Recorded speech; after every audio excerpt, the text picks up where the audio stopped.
Are you in the pursuit of happiness? And who decided? Because I don't know about you, but lately I have been running, trying to grasp and bite this carrot that's been in front of me for a very long time, and I'm tired. I'm tired, I'm annoyed, and I just want to live my life without feeling like I have to achieve something in order to be worthy.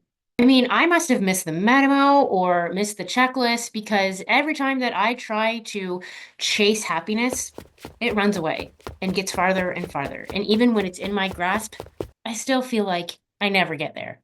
We're going to talk about what we can focus on instead of trying to achieve this success and happiness without running yourself to the ground. So, what gives? So, what if I told you that the idea of chasing happiness might actually be the problem? It might actually be the thing that's keeping us all feeling not good enough, depressed, and unhappy with our lives. If this video resonates with you, don't forget to like and subscribe to this channel so that we can go through all the craziness that life throws us together.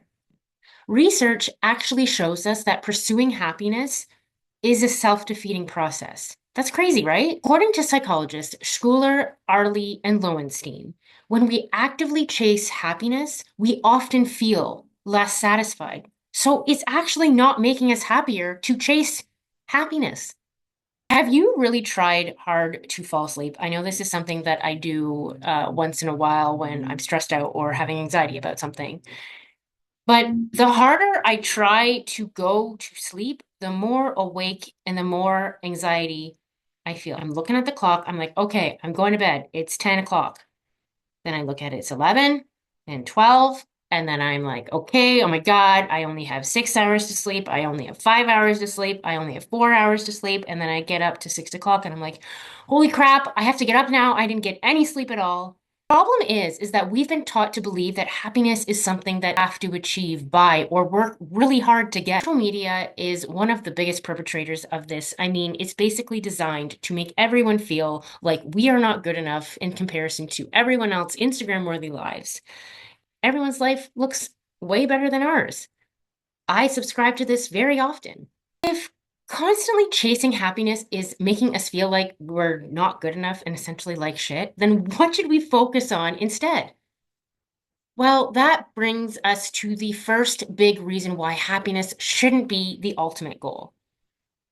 Because if you've ever gotten something that you really, really wanted, like a job, a relationship, or a bonus, or whatever that thing is that you really, really want, and you finally get it, and you're like, this is it, I'm gonna be happy forever. I'm so incredibly happy. And then all of a sudden, after like a week, you're like, what's the next thing? What's the next awesome feature? What's the next thing I can attain and get to be happy and more happy? And the goalpost keeps moving forward. It reminds me of when I got the Nespresso Lux coffee machine. I mean, that thing is incredible. It is a amusement park for coffee lovers. And so when I first got it, it was so exciting. We were making all the drinks, and then the amusement wore off, and I ended up just making my regular coffees once again.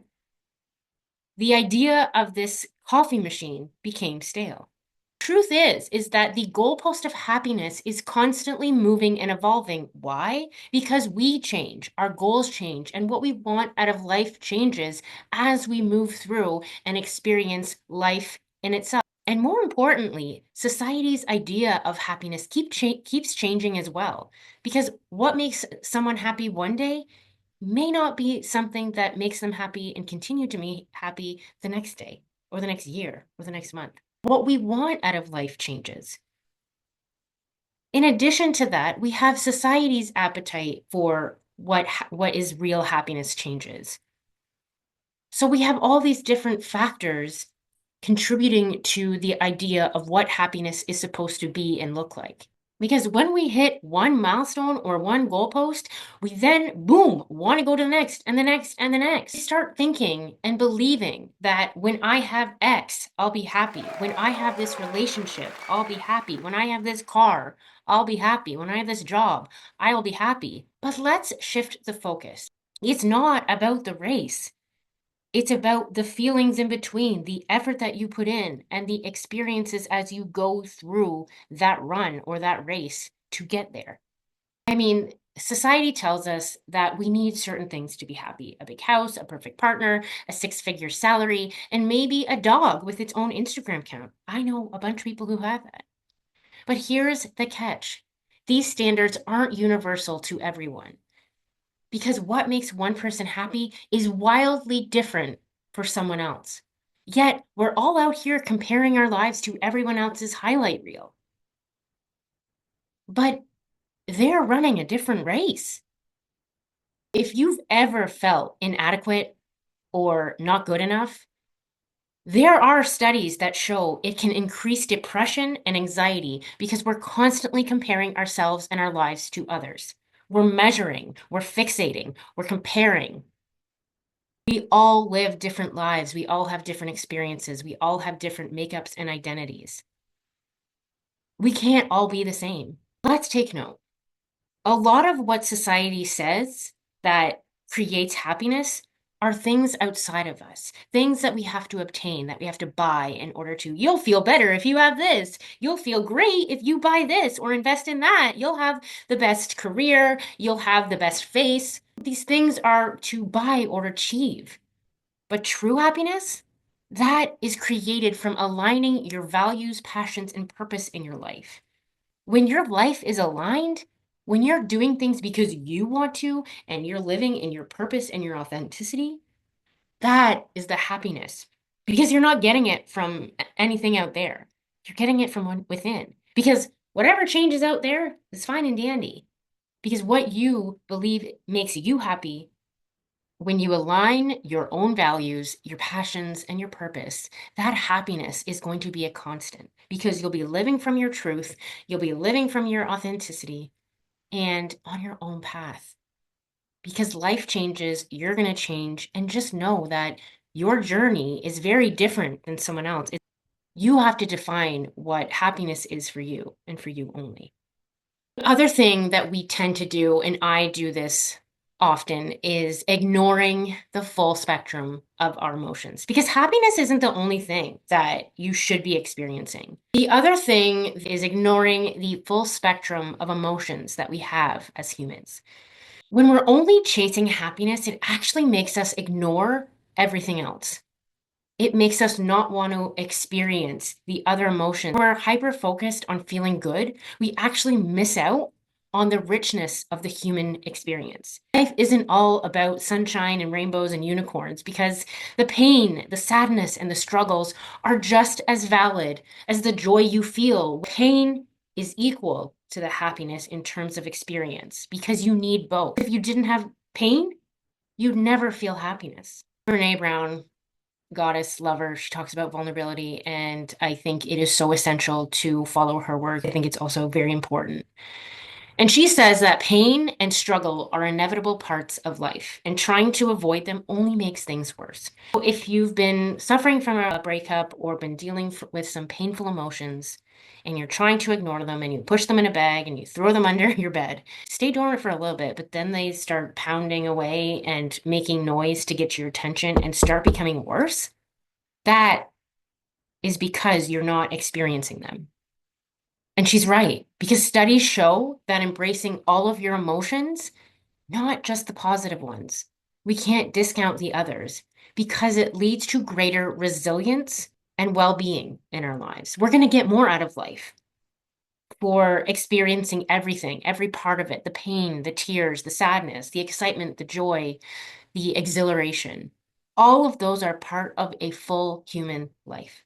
Instead of categorizing our emotions as good and bad, every emotion has a purpose.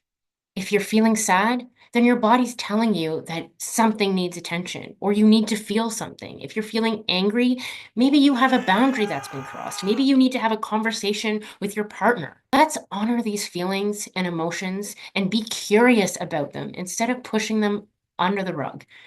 Because if you're not getting the most out of the human experience. If you're not chasing happiness, what are you doing? What works? Step number 1 is identify your values and what truly matters to you. Now, your values are going to change as you change, but taking a look at what you value and aligning that to things that you want or need in your life, it's especially important when you are planning out your life, you're, in a relationship with a partner. Having aligned values is very, very important in creating what happiness and success means for you and in a relationship. Because if you don't know what you value or who you are, you're going to be constantly chasing someone else's happiness forever. What that's actually going to do, create more unhappiness, create more depression and sadness in you because you're not living your truth. You're not following what matters to you. Number two, focus on what's right in front of you. Because instead of wishing for another life or for your life to look like that Instagram picture that you saw, what is one thing that I can appreciate about this very moment right here? And that moment could be you're having a delicious cup of coffee, you are researching a topic that you love for a project at work, you're cuddling your cats, you're planning a trip for the summer, even if it's just getting out of bed today. That's something to smile about. That's something to be happy about happening within your life. Grateful for the things that you have and right in front of you is essential because when you do that, you're less focused on what other people are doing because they're happy with what you have right now. Step number 3 is make time for joy, not success. So one of the biggest things that I do with my clients, because a lot of them come in and they have no idea what makes them happy or gives them joy, we start there and really define, what are those things in your life that are not mile markers for success or something you're checking off a box. The feeling of joy should give you this freedom, this exhilaration that only you can recognize. It's doing these things that give you joy that have no sense of trying to meet a deadline or do this in order to get there or some checklist that you are working toward. You're literally just doing it because it gives you joy. There's no expectations. That's just it. If you're having a hard time figuring out what gives you joy, I encourage you to set up a call with me, or you can download my 101 self-love dates and find some inspiration. These are really fun activities that help you explore yourself, maybe exploring things that you don't. There might be things on there that you'd be like, hell to the no, I'm not doing that. That's okay. At least you know. Free to check that out. I'll put that in the notes below. And on to the next step, which is let go of the pressure to control everything. Because when you're trying to strive for happiness and success and you're comparing yourself to others, you want everything to be just so, and you're trying to control all of it. That is a sense of perfection. And unfortunately, you're not perfect. No one else is. The world isn't perfect. Life isn't perfect. When you let down the guard, when you let down the control of your life and actually start living it, you'll have this feeling of happiness and contentment when you stop trying to fix your life and start living it.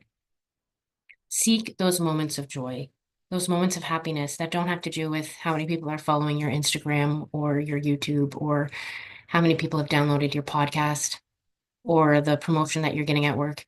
Just show up, be you, do good work, be a good person. None of that other shit matters. So here is the bottom line of this video. Happiness is not something that you have to chase and achieve, that you have to strive for, that you have to give your blood, your sweat, and your tears for. No, because happiness is within you. It's always been within you.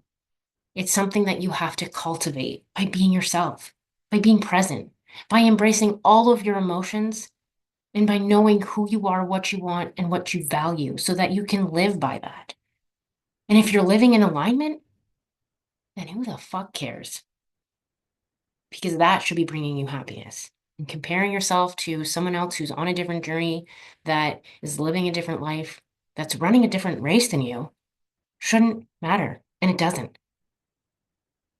This message resonates with you, please give this video a like. I'd love to hear from you in the comments below and maybe how you're feeling about the constant message of chasing happiness and to do better and to be better. Because I think it's important to realize this is all Not true. Because we all are unique and special human beings. We all want to build a life that's meaningful, and that's going to look different for you, for me, and for anyone else who's trying to do that. Aim to live a life that is meant for you, that you are in alignment with everything that's happening, and not just one that looks good on Instagram. So don't forget to grab a copy of my self-love date ideas at the bottom of this. They're packed with fun, creative ways to reconnect with yourself. And I mean, if none of this floats your boat, create your own ideas. Make your own self-love dates. Let this be inspiration to do your own research, to find your own joy. Thanks for watching, and you don't have to try so hard to be happy. You are already enough as you are right here. Deep breath in, embrace that. It should feel really good hearing that you don't have to work so hard. I'll see you in the next video. Lots of love.